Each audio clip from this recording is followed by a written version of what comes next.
Welcome to DIY Man. On today's episode, we're going to be working on this shop. We'll talk a little bit about how we built it, some of the design features, and we'll have a lot of fun along the way. I think he's going to attack me. Good grief. Get back. Don't. I didn't do anything to you. Get back. Stupid rooster. Okay, I'm walking away.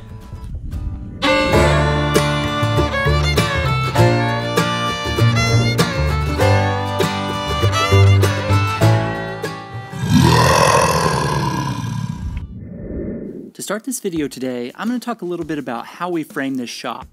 Then I'll show you a really cool technique on how to create forms for the slab that eliminates some unneeded trim. That is, if I don't get attacked again first. Are you still going to chase me? I'm just trying to mind my own little business here. This shop is pole barn style, and we put these poles in the ground about 2 feet, dug the holes about 2 feet, and then we installed these purlings you see here. They're about 3 foot apart. And then we didn't actually make the trusses ourselves. We had those made from a company close by. Didn't have time to make the trusses this time, but maybe next time. And then on the roof here, we also have some purlings, and those are 3 foot apart as well. Now you'll notice here for the concrete that we actually have a notch here at the bottom. So these boards here that we use for the purlings are actually the same boards that we used to create the forms. What we did is we attached a 1x2 to the top of those using some screws, and then we did that all the way down except where there was a door. And you can see that the result of that is a nice little notch here, and I'll show you a little bit later how well the tin fits in there. I've also used 2x2s to get the same result. Who's a good boy, Gunner? So if you're unfamiliar with these pole barn style buildings, these 4x6s, when they're concreted in the ground like this, they actually act as a footing. Thankfully, I wasn't around for digging the holes. Sounds like they had all kinds of issues getting them dug. That looks like some kind of OSHA violation to me. You know, I've got a pair of post hole diggers somewhere. For the garage door, we put in a header here. It looks like it's 9 feet to the top, so this is going to be a 9x9 door. And then over here, around the walk-in door, we're going to have a header where this one goes. We're going to make sure we get the door first and then measure where that needs to go before we put that in. Also, one thing I forgot to mention is that we use 2x6s on that top purling on the inside and outside. And that just supports the trusses just a little bit more. All right, metal's here. High time we had us a hanging. Here's probably the best tip of the day. If you want your screws to be super straight and save a ton of time, pre-drill your holes. Next, it's time to start slapping that tin up. I'm really grateful for my in-laws' help on this project. You know, when you get married, getting in-laws is like getting a pair of underwear for Christmas. You think, what do I need these for? Then, after they've been around a while, you don't want to get rid of them, even if they do develop holes.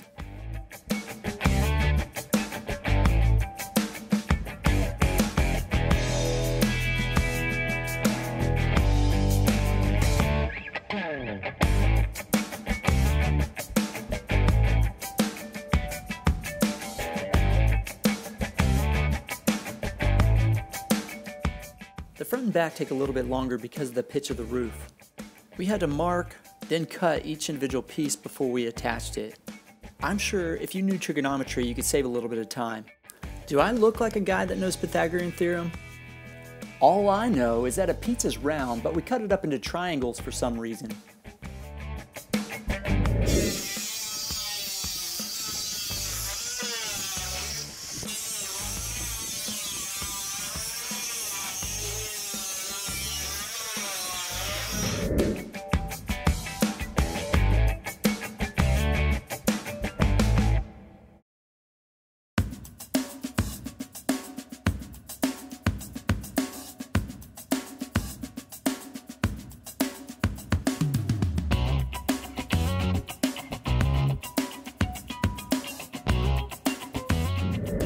Before we put the tin on the other flat side, I'm going to cut the J-trim out real quick so we can mount it around the door.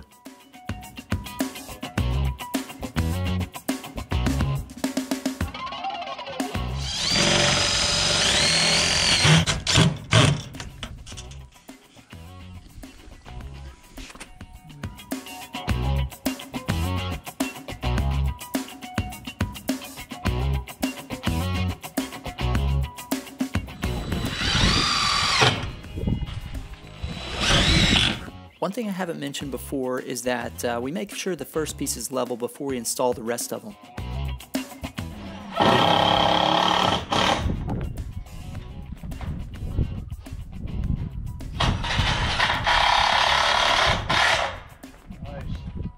If you don't level that first piece, the second, third, fourth pieces may go on fine, but if it's not level and you get to the end, there's a good chance you'll be really sad when you get there.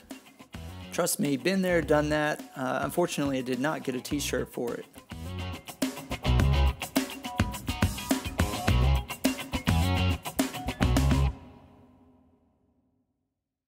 Next, we'll cut out the trim to go around the garage door. Now, for some reason, these dingleberries at the metal company gave me the wrong garage door trim. I needed the trim for the low rib tin, but they gave me the trim for the high rib tin.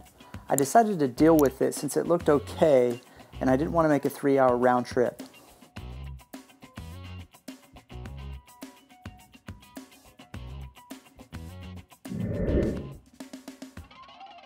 I'll spare you guys from watching me install a million screws.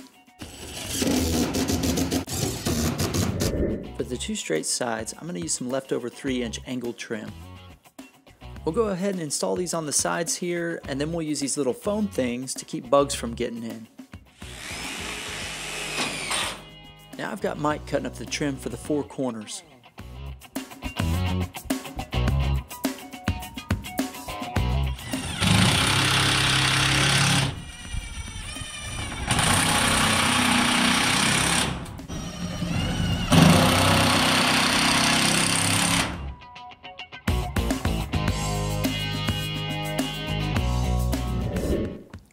Next, it's time for the fun part. Now we're installing the roof. Pro tip here, measure and double measure before you pre-drill your holes. Otherwise, you're going to have extra holes in your roof, and that might not be too smart. It never fails though, some expert's going to disagree with me on that. Here's an interesting tip. When you go to choose a metal building size, choose one that's divisible by 3. You'll eliminate a lot of waste and save yourself from making a bunch of additional cuts like you see us doing here.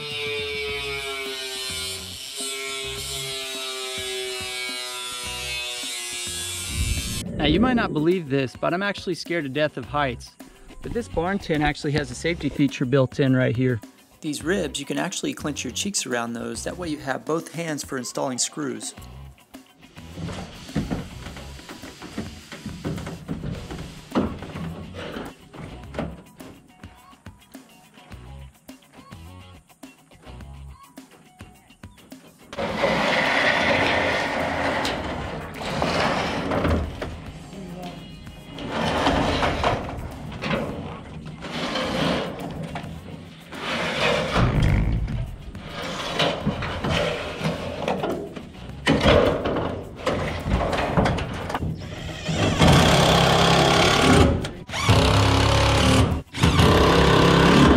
Slippery.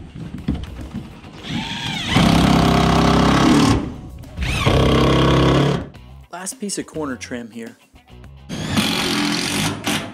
After this, looks like it's clearing up. You want to do some flying? Sure. For those of you guys who don't know, I recently got my certified flight instructor certificate. So today we're going to go work on some private pilot work with Mike here. We're going to the Veneta Airport where we've got the plane stored in a hangar, and it's pretty gusty today, but I think we'll be okay. It's good training. All right, there she is. Let's go do a little bit of flying.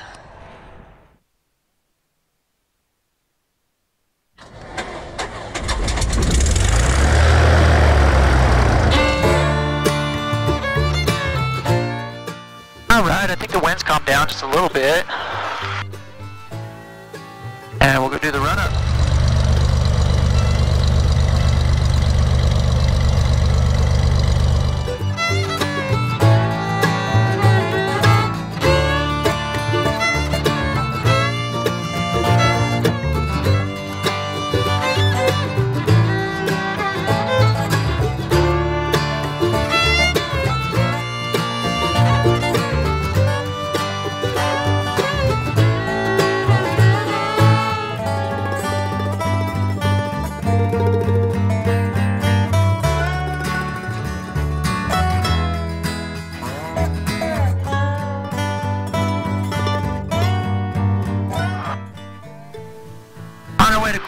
Oklahoma.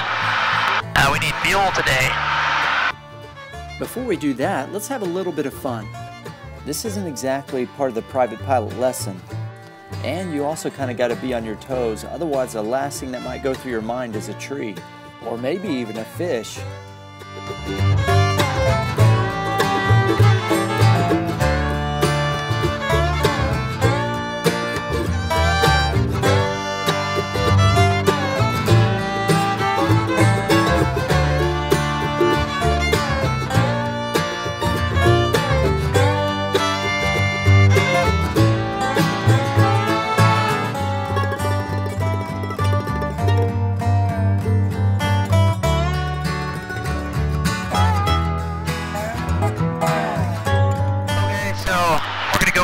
Just gonna make one to a full stop. We'll get fuel, and then I guess we could probably do a little bit of pattern work there, and then we'll come back somewhere between and do our maneuvers.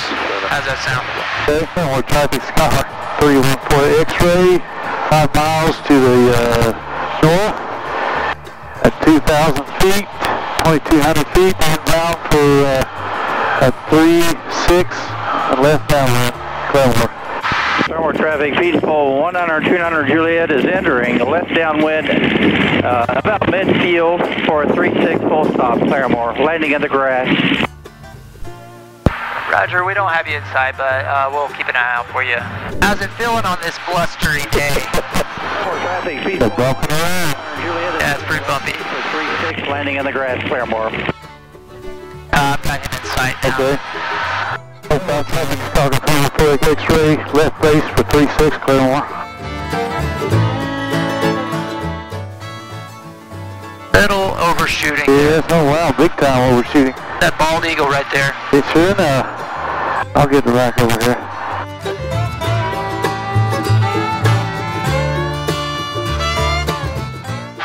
Claremore traffic Skyhawk 314 X-ray on final for 3-6, Claremore.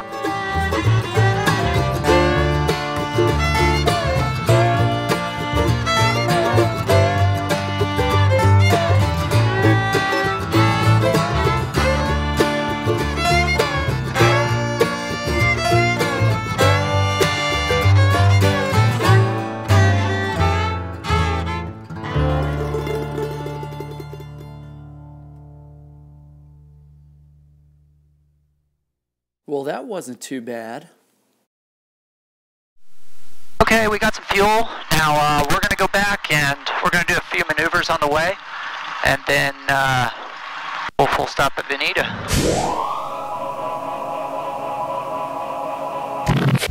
Airspeed's coming alive, room pressure's in the green. There's that dog poop.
Well, we made it back. I guess we should go finish the shop. We'll continue by finishing the roof on this other side. Don't you be staring at my kangaroo pouch.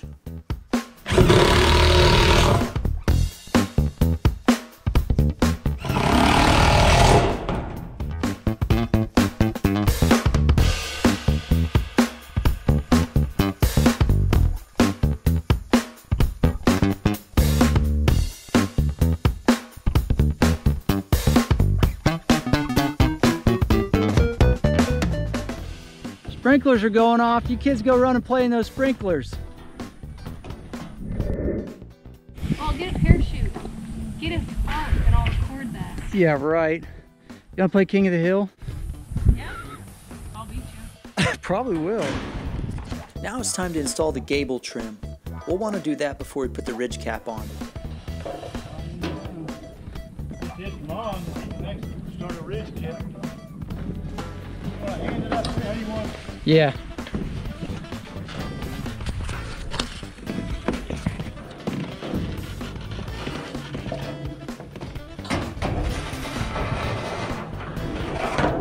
Yeah.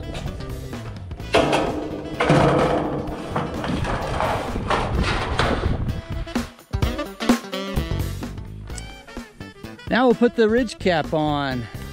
As you can see, I put a little bit of foam under the edge of each side of that. That way I can keep bugs and stuff out.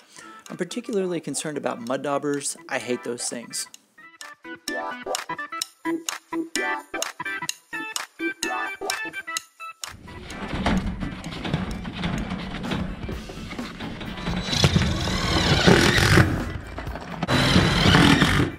Before we install the last little bit of ridge cap, we have to install this last little bit of gable trim.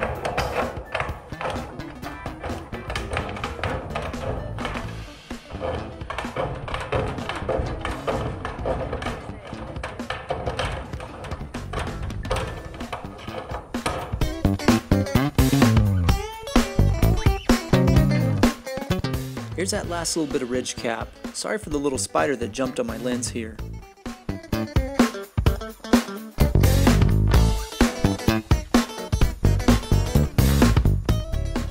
Alright, now that I'm done with the roof, I'm going to give it a quick once over. Make sure I didn't forget any screws or anything. You thought I was joking earlier about being scared of heights, but I'm really not. Hopefully, I never have to climb on top of here again. For those of you who are wondering, I did come back and put screws and foam on the sides here too. Like I said, I want to keep those mud daubers out as much as possible. I've got all kinds of treasures that I don't want getting torn up. What is that? Oh, that's my beaver hide. Your daughter's a beaver control officer. Nice. Now that all the tin's on, I wanted to give you a quick look at what the tin looked like inside that notch right there. As you can see, it eliminated the need for that trim on the bottom there. You're not going to tear it up if you run into it with a lawnmower. And it looks totally awesome. Alright, let's get that garage door installed.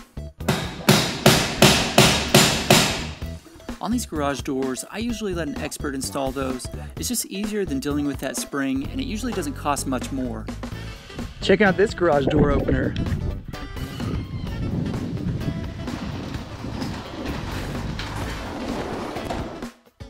Now we're finished with the basic shell of this 26x26 shop. I hope you enjoyed this build today. And if you enjoyed this, please subscribe and hit that like button for me. Thanks for watching DIY Man, and we'll see you next time.